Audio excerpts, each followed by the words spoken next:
अस्सलाम वालेकुम, कैसे हैं आप सब। Welcome back to my channel. Pakistan versus Australia का कल वार्म अप मैच है। कल ये लास्ट वार्म अप मैच है। वर्ल्ड कप के जितने भी 10 वार्म अप मैचेस हुए थे उसमें से ये लास्ट है। इसके बाद बस वर्ल्ड कप 3 दिन में स्टार्ट होने वाला है इंशाल्लाह। और है कि कल का वार्म अप मैच पाकिस्तान के पॉइंट ऑफ व्यू से बहुत ही ज़्यादा इम्पॉर्टेंट है, बिकॉज़ पाकिस्तान को अपनी कॉन्फिडेंस बूस्ट के लिए ऑब्वियसली जीत दरकार है। ऑब्वियसली थोड़ा सा टफ मैच होगा ऑस्ट्रेलिया के अगेंस्ट। न्यूजीलैंड से भी हम है कि इजीली मैं कहूँगी कि हमने लूज़ कर दिया। 44th ओवर में उन्होंने 347 का टारगेट चेस कर लिया। तो थोड़ा सा एम्बैरसिंग भी है हमारी बॉलिंग के लिए और है कि फील्डिंग के लिए भी, बट स्टिल है कि पाकिस्तान के पास चांस है। वार्म अप मैच था वो, और अभी भी कल खैर वार्म अप मैच ही है, बट सुनने में आ रहा है कि पाकिस्तान अपनी फुल स्ट्रेंथ से खेलेगा। फ़खर जमान भी होंगे, ओपनिंग करेंगे वो, और डोंट नो एग्जैक्टली के इमामुल हक होंगे उनके साथ ओपनिंग में या फिर अब्दुल्ला शफीक होंगे। I personally think Abdullah Shafique और फ़खर जमान के साथ ही हमें ओपन करना चाहिए, but let's see what happens. और फिर है कि शादाब और शाहीन शाह अफरीदी भी कल बॉलिंग कराएंगे, ये भी खबरें हैं। तो कल इन शॉर्ट पाकिस्तान अपनी फुल स्ट्रेंथ के साथ खेल रहा है। डोंट नो एग्जैक्टली कि ऑस्ट्रेलिया अपनी फुल स्ट्रेंथ के साथ खेलेगा या नहीं। और खैर ऑस्ट्रेलिया का पहला मैच भी कुछ किसके साथ था, वार्म अप मैच, वो भी एबेंडन हो गया था बारिश की वजह से। तो ऑस्ट्रेलिया को भी खैर इंडिया से उन्होंने लूज़ कर दिया है। खैर लास्ट मैच वो जीत गए थे, पर स्टिल 2 मैचेस वो हार गए थे। साउथ अफ्रीका से वो हारे हुए हैं। तो खैर थोड़ा सा ऑल्सो ऑस्ट्रेलियंस इस तरह का प्रेशर लेते नहीं हैं, उनका कॉन्फिडेंस हमेशा बूस्ट ही रहता है। बट स्टिल है कि वो 2 सीरीज़ हारे हुए हैं और बैक टू बैक वो 5 मैचेस लगातार हार गए थे ओडीआईज़ के। तो थोड़ा तो खैर वो भी अंडर प्रेशर होंगे, बट है कि प्रेशर से निकलना ऑजीज़ को बहुत अच्छी तरीके से आता है, we all know that. But हमें भी खैर अच्छी तरीके से आता है प्रेशर से निकलना। और बड़े ही है कि बिल्कुल लो पॉइंट से बिल्कुल हमें हाई होना भी आता है भी। हम सबको पता ही है कि हमारी टीम थोड़ी सी अनप्रेडिक्टेबल है। खैर coming back to the warm up match के पाकिस्तान की किस तरह की परफॉर्मेंस होगी। बहुत से लोग ये भी कह रहे हैं कि अगर पाकिस्तान टॉस जीतता है तो उसे पहले बॉलिंग करनी चाहिए। आई डोंट थिंक, अगर हमने उनको पहले बैटिंग दी तो वो बहुत ही ज़्यादा टारगेट कर देंगे और फिर हमें थोड़ा सा प्रेशर में हमारी बैटिंग लाइनअप आ जाएगी। सो अगर हम टॉस विन करते हैं तो हमें पहले बैटिंग ही करनी चाहिए और अच्छा टारगेट पोस्ट करने की कोशिश करनी चाहिए, बिकॉज लेट्स होप, जैसा कि रिजवान ने कहा था कि हमारे शाहीन शाह अफरीदी नहीं थे, हम अपनी फुल स्ट्रेंथ से नहीं खेल लेते। तो कल हम अपनी फुल स्ट्रेंथ से खेल रहे हैं और अगर हमने 300 350 प्लस किए तो फिर हमारी बॉलिंग लाइनअप क्या उसे डिफेंड कर सकती है। बहुत सी होप हैं शाहीन शाह अफरीदी से, और शाहीन शाह अफरीदी का कल रिदम भी चेक होगा।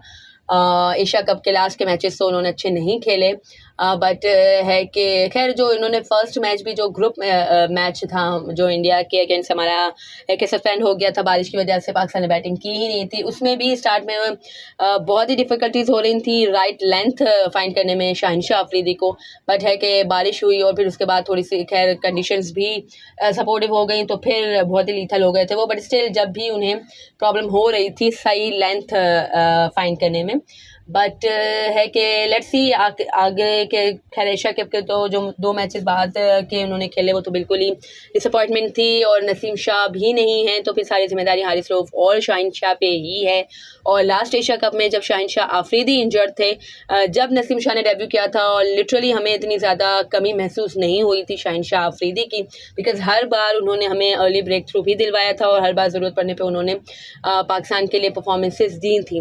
बट लेट्स सी कि अब वो काम क्या शाहीन शाह अफरीदी कर सकेंगे जो नसीम शाह ने किया था, यानी नसीम शाह की हमें याद ज़्यादा नहीं आने देंगे, शाहीन शाह अफरीदी अच्छी परफॉर्मेंस देंगे।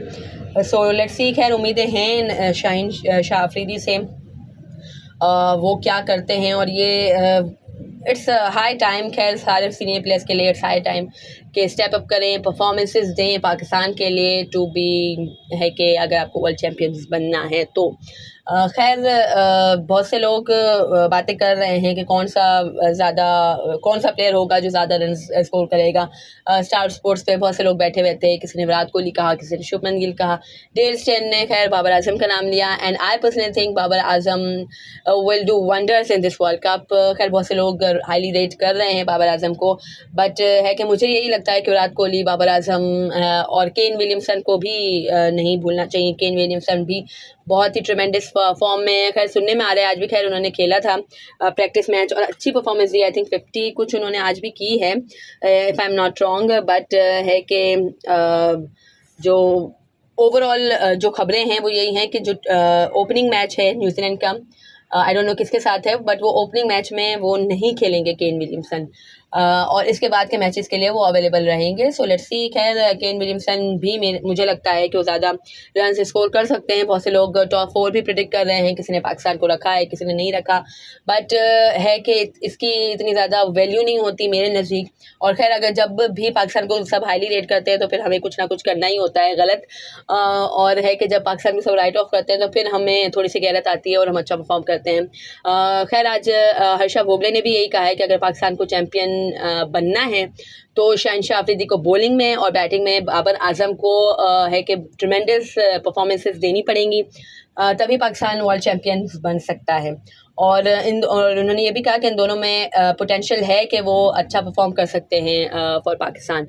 और नासिर हुसैन ने भी कुछ इसी तरह के रिमार्क्स दिए हैं। उन्होंने कहा है कि पाकिस्तान एक टाइम पे बहुत ही लो होती है, एक टाइम पे बहुत ही हाई हो जाती है, और वो नीदरलैंड से भी हार सकते हैं, बट इसके बाद वो ऐसी है कि फ्लाई पकड़ेंगे, यानी इतना ज़्यादा अच्छा परफॉर्म करेंगे कि फिर है कि वो सेमीफाइनल और फाइनल तक पहुंच चुके होते हैं। सो खैर नीदरलैंड से उन्होंने कहा कि हार सकते हैं, तो भाई ऐसे स्टेटमेंट आप ना ही दें अब तो बेहतर है। खैर उन्होंने एक तरह से पाकिस्तान के पॉइंट ऑफ व्यू से अच्छा भी स्टेटमेंट दिया है कि पाकिस्तान हर किस्म की सिचुएशन से अपने आप को निकाल सकता है, बट स्टिल है कि थोड़ा सा हमारे जैसे क्रिकेट लवर्स के लिए थोड़ा सा मिनी हार्ट अटैक होता है। वीरेंद्र सहवाग साहब ने भी यही कहा है कि मैं कोई अपसेट नहीं देखना चाहता इंडियन टीम के हवाले से, इंडियन टीम को कोई अपसेट ना हो, और अगर कोई अपसेट इस वर्ल्ड कप में हो तो मैं चाहता हूं कि अफगानिस्तान पाकिस्तान को हराए।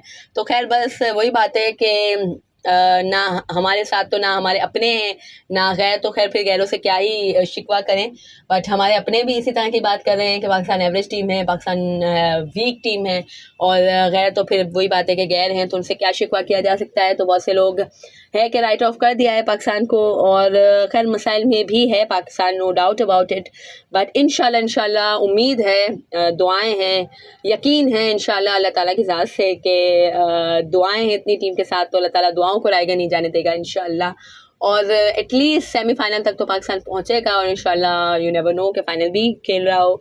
लास्ट वर्ल्ड कप में यही हुआ था, from no way near Pakistan was in final. So let's see what happens. खैर इंशाल्लाह अल्लाह करे कि इस वर्ल्ड कप में ऐसा कुछ ना हो कि पाकिस्तान गिरते पड़ते किसी के सहारे से पहुंचे सेमीफाइनल में, बट है कि पाकिस्तान इजीली क्वालिफाई कर जाए, अपने बलबूते पे इजीली क्वालिफाई कर जाए सेमीफाइनल के लिए, एंड देन फिर फाइनल सेमीफाइनल विन करके फाइनल भी विन करें इंशाल्लाह। खैर अगर आपको मेरी वीडियो पसंद आई हो तो इसे लाइक कीजिएगा, share to friends and family, and do subscribe to my channel for more such content. अल्लाह हाफिज़।